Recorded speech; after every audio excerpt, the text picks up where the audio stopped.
الله نزل أحسن الحديث كتابا متشابها مثاني تقشعر منه جلود الذين يخشون ربهم ثم تلين جلودهم وقلوبهم إلى ذكر الله ذلك هدى الله يهدي به من يشاء ومن يضلل الله فما له من هاد. الحمد لله رب العالمين، والصلاة والسلام على سيد الأنبياء والمرسلين نبينا ومولانا محمد وعلى آله وأصحابه أجمعين. أما بعد، فإن خير الحديث كتاب الله، وخير الهدي هدي محمد صلى الله عليه وآله وسلم، وشر الأمور محدثاتها، وكل محدثة بدعة، وكل بدعة ضلالة، وكل ضلالة في النار. أما بعد، فأعوذ بالله من الشيطان الرجيم. فويل للمصلين الذين هم في صلاتهم ساهون الذين هم يراءون الناس ويمنعون الماعون. ډیرو قدرمنو مشرانو، کشرانو، ځوانانو، خویندو، میندو او د پیغام ټي وي تلویزیون چینل مینوالو، مشاهدینو، مستمعینو، السلام علیکم ورحمة الله وبرکاته. د نن ورځې درس زموږ او ستاسو په دې موضوع ده چې الوتر ومسائله، د صلات وتر موضوع ده او په دې کې چې کوم مسلې دي، احکام دي، امور دي او خبرې دي، په دې به انشاء الله سبحانه وتعالی رڼا اچو د کتاب الله او سنت رسول په روشنايي کې. اول دا چې صلات وتر دا یو منځ دی او د دې په حکم کې جمهور علما، امامان، مجتهدین، فقها، محدثین د دې په حکم کې فرمایلی دي چې دا سنت مؤکده، دا سنت دی خو ډېر مضبوط سنت دی. صرف احناف او بعضی علما فقها هغه دې ته وایي چې دا واجب دی، ځکه زموږ او ستاسو په معاشره کې په دې ذکر کېږي چې وتر واجبه، خو خبره د جمهور علماو هغه د دلایلو په رڼا کې هغه راجحه ده چې دا سنت دی، خو سنت مؤکد دی. وتر د دې په کولو کې او په ادا کولو کې او دغه شانته د دې په ترسره کولو کې باید سړی ډېر اهتمام وکړي، ځکه دا صلات وتر دا یو فضیلت لري، منقبت و غوروالی لري. نبی کریم صلی الله علیه وسلم په یو حدیث کې فرمایلی دي چې ان الله قد امدکم بصلات، الله سبحانه وتعالی ستاسو مدد یې کړی، مرسته یې کړې په یو لمانځه سره، وهي خیر لکم من حمر النعم، او دا د هغه سرو اوښانو قیمتي په عربو کې قیمت یې ډېر زیات دی، د هغې نه هم د دې قدر و قیمت هغه زیات دی او غوره دی. وهي الوترو چې هغه ته صلات وتر وایي. او د دې وجعلها لکم فيما بين العشاء الى طلوع الفجر، او دا ادا کیږي او د دې ادا کول هغه الله سبحانه وتعالی ګرځولی په مابین د ماخستن لمونځ او د سبا راختو پورې. دا حدیث امام ابو داود په خپل سنن کې ذکر کړی. بل حدیث کې دام راځي نبی کریم صلی الله علیه وسلم فرمایلی دي چې هغه به خپله وتر کوله او بیا به یې فرمایله چې یا اهل القرآن، ای قرآن والاو، ای د قرآن کریم لوستونکو، عالمانو، طالبانو، استازانو، اوتروا فإن الله وتر ويحب الوتر، تاسو وتر هغه کوئ، صلات وتر ادا کوئ، ځکه الله سبحانه وتعالی وتر دی، طاق دی، یکتا دی، ويحب الوتر، او د دې وجې نه مینه ساتي د دې صلات وتر سره. دا حدیث سنن نسائی کی موجود دی. د صلات وتر په باره کې مونږه دا خبره مخکې ذکر کړه چې دا حکم سنتی مؤکده دی د وجه د حدیث د ابو ایوب انصاری رضی الله تعالی عنه. هغه فرمایلی دي د نبی کریم صلی الله علیه وسلم نه چې الوتر حق علی کل مسلم، دا وتر حق دی، ثابت دی او په هر مسلمان باندې. فمن احب ان یؤتر بثلاث فلیفعل، که څوک غواړي چې د وتر وکړي په 3 رکعاته نو دا کار دی وکړي، معنا 3 رکعاته وتر دی وکړي. ومن احب ان یؤتر بواحدة فلیفعل، او که څوک غواړي چې 1 رکعت وتر وکړي نو 1 رکعت هم کولی شي. بل حدیث کې داسې هم راځي الوتر لیس بحتم، وتر لازمی ندی، واجب ندی، کصلاتکم المکتوبه، پشان د نورو فرض منځونو، ولکن سنتا سنها رسول الله صلی الله علیه وسلم. دا د علی رضی الله عنه وینا ده، لیکن دې ته وایي سنت، هغه سنت چې د الله نبی صلوات الله وسلامه علیه ترسره کړي او رایج کړي. پاتې شو دا خبره چې صلات وتر وقت دا په کوم وخت کې کول پکار دي او د دې کوم وقت دی. علماء لیکلي دي چې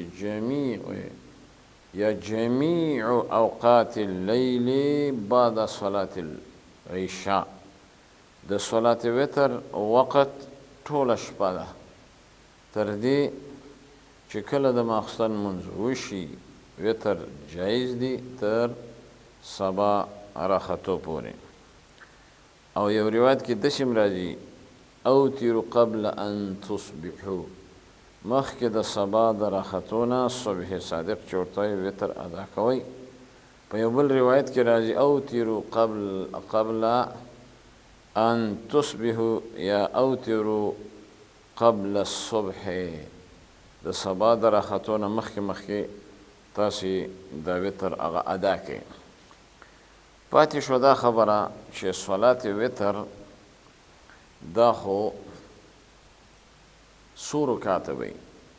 مونږ خو دغه 3 رکاته وتر په خپلو ماحولو چارپیریال کې ګورو چې وتر دی 3 رکاته دی، خو اصل چې کله احادیثو ته رجوع وکړي او د نبي کریم صلی الله علیه وسلم هغه لمونځونو ته مراجعه وکړي، په هغه یو د لمونځونو کې مونځ یې صلات وتر دی او د صلات وتر مختلف انواع او اقسام ذکر کړي چې صلات وتر 11 رکعاته شته. په دې معنی چې په هر 2 رکعاته کې به ته سلام ګرځې چې 5 سلام راشي 10 رکعاته او بیا به یؤتر بواحده 1 رکعت به بیا ته وتر وکړي.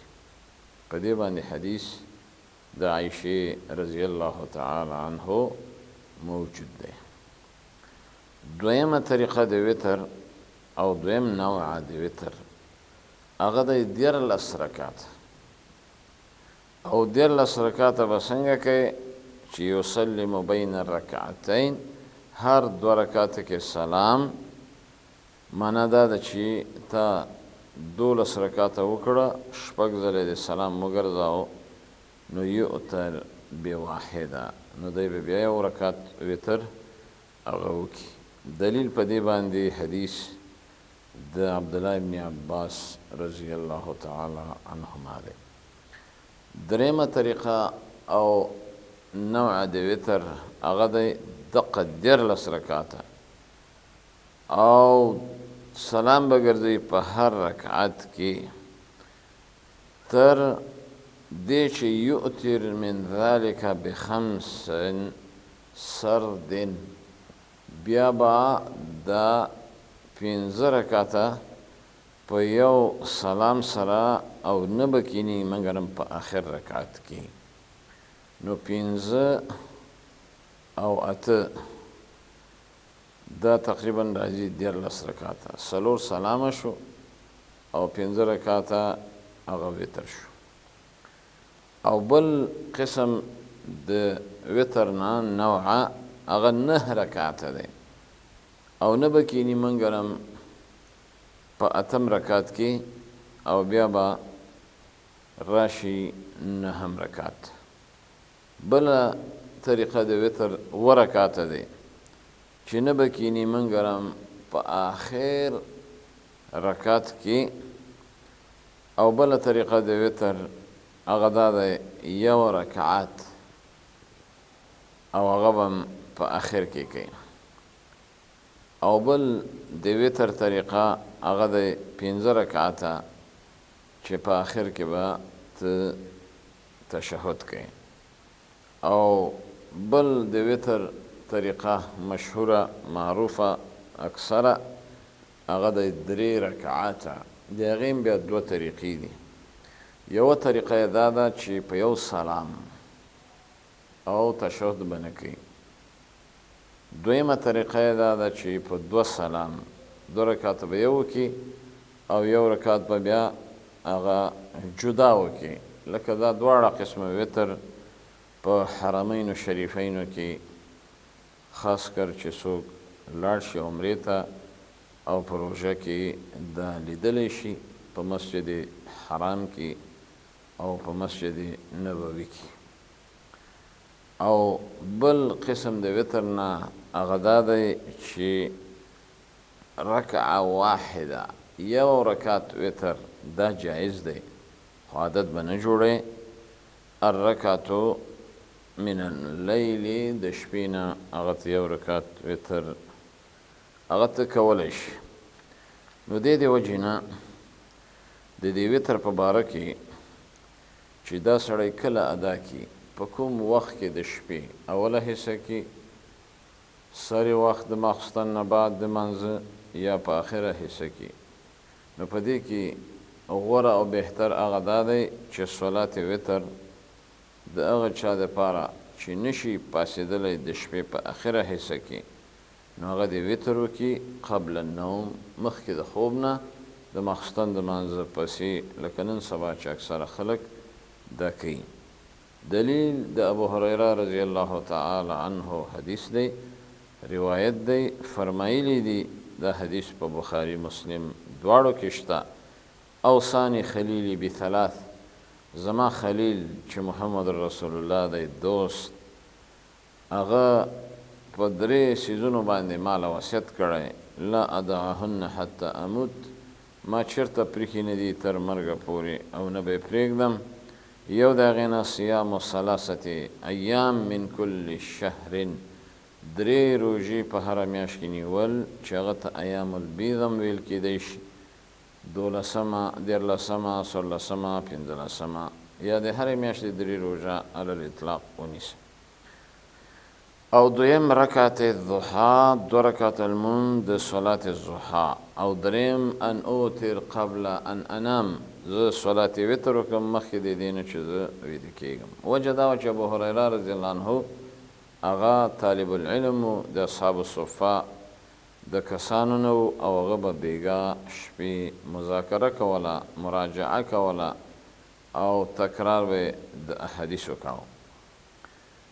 دویم نظر هغه دا دی چې وتر هغه کولی پکار دی آخر اللیل، په آخره حصه کې د شپې مخکې د سبا د راختو.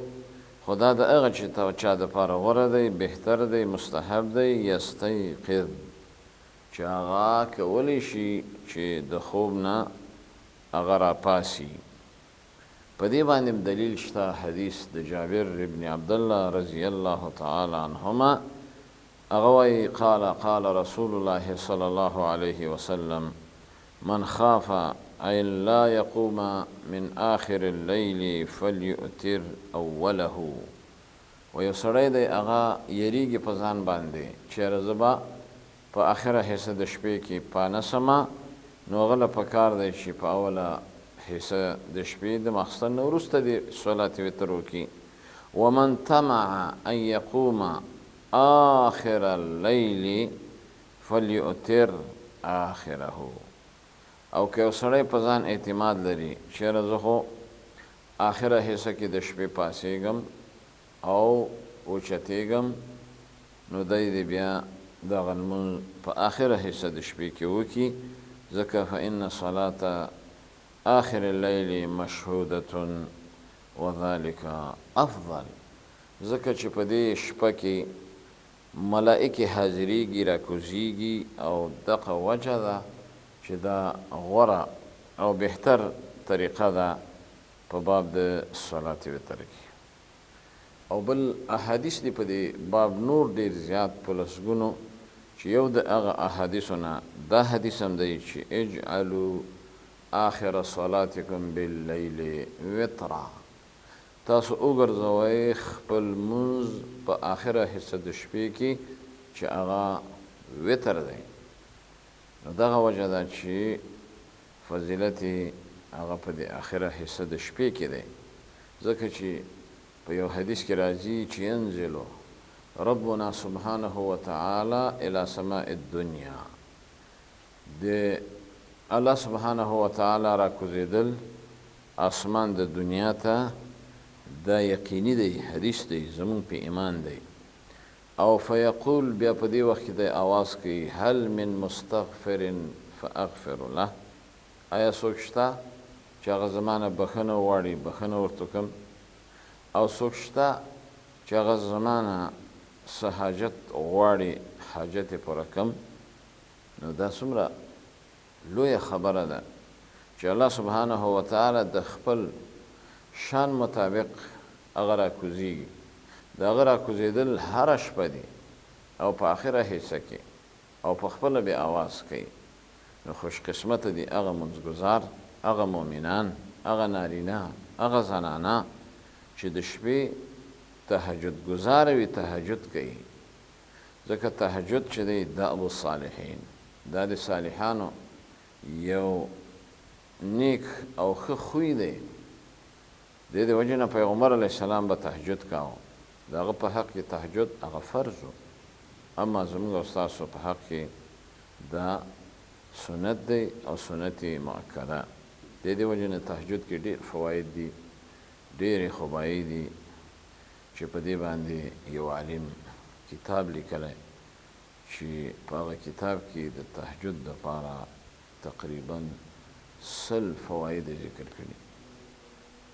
الله سبحانه وتعالی د تهجد گزارو مدح کړي په قرآن کریم کې، الذين تتجافى جنوبهم عن المضاجع.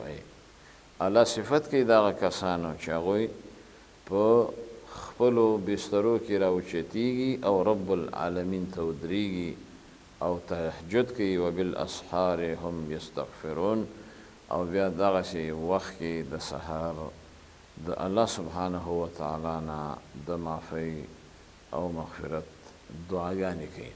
نو الله سبحانه وتعالی دې زموږ او ستاسو ټولو دغه تهجد خپل عادت جوړ کړي، او دا داب الصالحین دی او په دې کې بې حده ناشنا فایدې دي او فواید دي. نو زه نور خپلو خبرو ته خاتمه ورکوم. الله سبحانه وتعالی دې زموږ او ستاسو دا لمونځونه، عبادتونه او تهجدونه په خپل دربار کې قبول کړي، او الله سبحانه وتعالی دې موږ او تاسو له د اعمال صالحه توفیق هر وخت په نصیب کړي.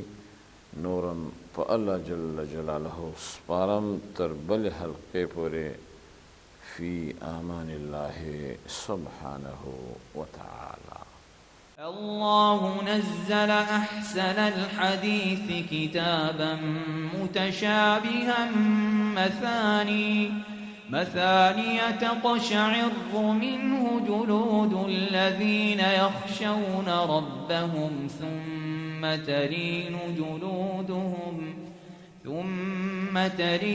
جلودهم وقلوبهم إلى ذكر الله ذلك هدى الله يهدي به من يشاء ومن يضلل الله فما